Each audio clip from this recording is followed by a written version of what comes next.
Hello everyone. दोस्तों, कहा जाता है कि एग्जामिनेशन एक स्ट्रेटजी ही है। आप कोई भी अगर कॉम्पिटिटिव एग्जामिनेशन में आप प्लान करते हैं, एग्जामिनेशन में अपेयर होना चाहते हैं, कुछ चीज़ें बहुत काम की हैं और उससे भी ज़्यादा जो काम की चीज़ है वो है एक प्लानिंग 3 या 4 दिन पहले की।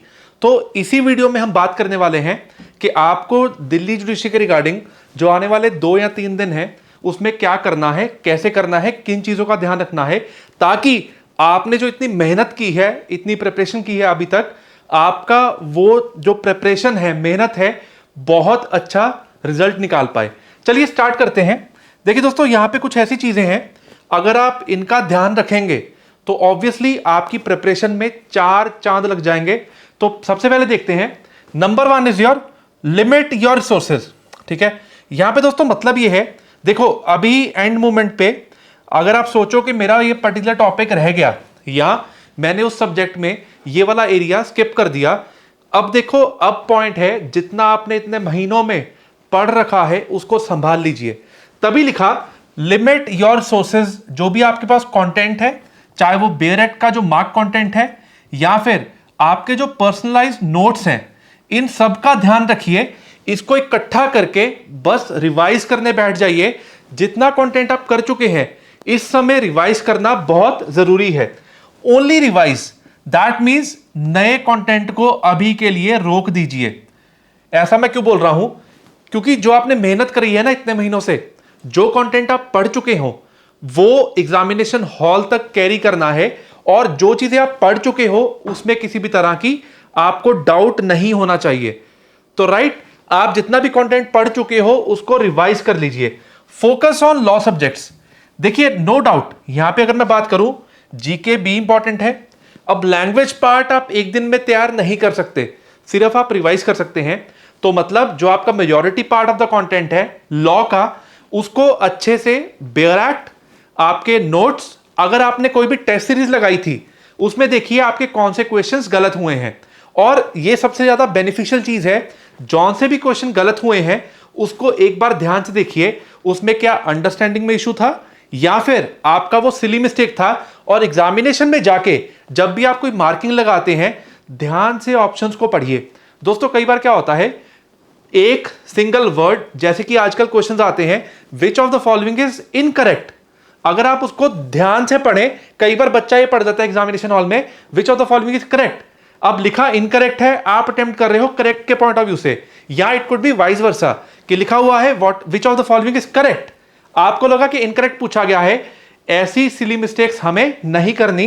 पहले ही अपने आप को ट्रेन कर लीजिए कि ये चीजें एग्जामिनेशन में टेंशन क्रिएट कर सकती हैं या ये प्रॉब्लम क्रिएट कर सकती है या हमारे पेपर पे इस चीज का इंपैक्ट आ सकता है। पहले ही प्रिपेयर्ड रहिए। अब read what you have, that means नया कंटेंट, नई चीजें नहीं पढ़नी। Save as much time as you can. देखिए दोस्तों, इस समय यह सोचना क्या होगा, क्या करना है, कैसे करना है, पेपर में क्या होगा, उसका कोई बेनिफिट नहीं है। यह सोचने से आपके हाथ में सिर्फ एक चीज है, that is content is the king right now. जितना भी कंटेंट है पढ़ रखा है, जितना भी एरिया है आपने मार्क कर रखा है, उसका रिवीजन, उसको रिकॉल, उसको एक तरह का याद करना। अब अगर मैं बोलूं बेयर एक्ट इंडेक्स, इसको 100% वे से सुबह शाम बार बार बेयर एक्ट इंडेक्स को आप गो थ्रू कीजिए, क्योंकि ये चीजें आपको हेल्प करेंगी एग्जामिनेशन डे तक।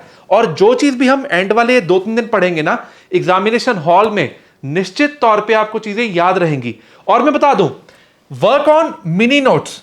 दोस्तों नोट्स का क्या चक्कर है प्रीलिम्स में, देखो कुछ आइडेंटिफाइड सब्जेक्ट्स, जैसे कि हमें मालूम है कि क्रिमिनल प्रोसीजर कोड में या सिविल प्रोसीजर कोड में या कोड ऑफ सिविल प्रोसीजर में यहां पे आपको क्वेश्चन थोड़े से फैक्चुअल बेस्ड आएंगे।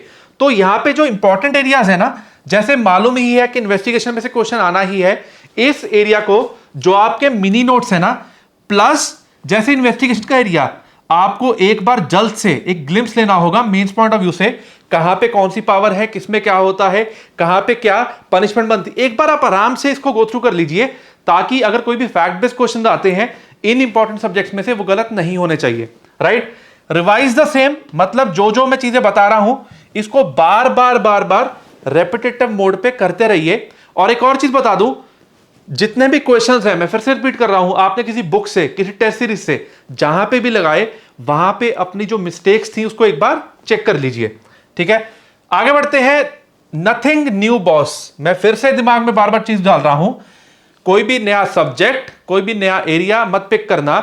जो आप 90% कवर कर चुके हो उसको ही अच्छे से आप गो थ्रू करो, बिकॉज ऐसा ना हो कि 90 वाले में भी आप कुछ भूल जाएं। तो वो चीजें हमें कैरी करनी है, याद रखनी है, उसको बार बार रिवाइज करते रहो। What not to do, do not think that you are unprepared. दिमाग में बिल्कुल भी ये थॉट मत डालना कि मेरे को ये नहीं आता। आपको सब कुछ आता है, बहुत मेहनत की है, अभी तक आप इतना आगे आए हैं, मेहनत करके ही आगे आए हैं। बिल्कुल भी दिमाग में ये चीज नहीं डालनी कि मेरे को नहीं आता। यू नो एवरीथिंग, आपने जितना भी पढ़ा है आपके दिमाग में है, बस पेपर हॉल में जाके सिली मिस्टेक्स नहीं करनी, आराम से पेपर को अटेम्प्ट करना है। Do not leave any question before looking at the options. ध्यान से बात सुनो, मैंने पहले भी बोला, कई बार क्या होता है, एक सिंगल वर्ड पूरे क्वेश्चन में उसका जो आंसर है उसको चेंज कर देता है। तो आराम से पहले क्वेश्चन को पढ़ो, ऑप्शंस को पढ़ो, और एक सबसे बड़ी बात दैट इज पेपर हॉल में कभी भी ओवर कॉन्फिडेंट नहीं होना कि ले ये तो आता है। ध्यान से क्वेश्चन को पढ़ो, it will take only few seconds. Option को पढ़ो, आराम से उस ऑप्शन को टिक करो। जब आप पूरा कॉन्फिडेंटली पेपर को ऐसे इस वे से टेकल करेंगे ना, देखेंगे, अटेम्प्ट करेंगे, ऑब्वियसली स्कोर में बहुत अंतर आएगा। It will go into positive marking. ठीक है, ध्यान रखिए। Do not be afraid, stay calm. दोस्तों ये क्या है, चाहे आपको सारा कंटेंट आता है, बट वो पल की जो टेंशन है ना, इसको कंट्रोल करना होगा। दिस वे और दैट वे, थोड़ा योगा करिए, थोड़ा वॉक में निकल जाइए, और एंड देखो, आपने इतने महीने प्रिपरेशन की, इतनी ज्यादा मेहनत की, एंड वाले 24-24 घंटे मत पढ़ना। एंड मोमेंट पे ये चाहिए जितना पढ़ रखा है उसको रिवाइज करो, चीजों को रिकॉल करो, और जितना पढ़ रखा है उसको हमें कैरी करना है किसी भी वे से। ठीक है, दिमाग में चीजें डालनी है, बट अपने आप को एग्जॉस्ट मत करना। एंड वाला डे, अगर आपको कल सुबह पेपर देने जाना है, एंड वाले दिन what you do is leave the studies after 6 PM। अपने दिमाग को थोड़ा आराम भी चाहिए। शाम को 6-7 बजे सब बंद कर देना और बस पूजा करना, पाठ करना, योगा करना, वॉक करना। तो आपने जो भी पढ़ रखा है ना, आपके दिमाग में रिटेन रहेगा। और ये पैनिक नहीं होना चाहिए, स्टे काम। आपको बहुत कुछ आता है, बहुत मेहनत कर रखी है, एग्जामिनेशन भी, रिजल्ट भी अच्छा होगा। राइट, तो दोस्तों इन सब पॉइंटर्स के साथ I would say do not lose your momentum. बिल्कुल भी नेगेटिव नहीं सोचना, मिस्टेक्स या सिली मिस्टेक्स नहीं होनी चाहिए। दिल्ली है दिल्ली, प्रिपेयर्ड रहिए, कंपटीशन तो है। अब ये एंड मोमेंट पे आके नेगेटिव थॉट एक भी नहीं आना चाहिए। बस ये होना चाहिए कि मेरे को करना है। रिवीजन, बेरैट, मिनी नोट्स, केस लॉस की लिस्ट, उसको बस गो थ्रू करो और पेपर देने चले जाओ। तो दोस्तों ऐसे और वीडियोस के लिए, जैसे हम अपडेट्स डालते हैं, चीजों के लिए मोटिवेशनल वीडियोस आती हैं, कंटेंट आता है, अगर आप नए व्यूअर हैं, चैनल को सब्सक्राइब करना ना भूलना, और साथ ही में बेल आइकन क्लिक कर दो, ताकि जब भी नया वीडियो पोस्ट किया जाएगा ना, आपको उसका अपडेट मिल पाएगा। और बता दूं, अगर आपको वीडियो अच्छा लगा, लाइक जरूर करें, ताकि ये वीडियो दूर तक हर किसी तक जाए और उनको ये पर्टिकुलर इंफॉर्मेशन मिल पाए, ताकि उनका एग्जामिनेशन अच्छा हो पाए। Thanks a lot for watching this video. जल्दी मिलेंगे और नए कंटेंट के साथ।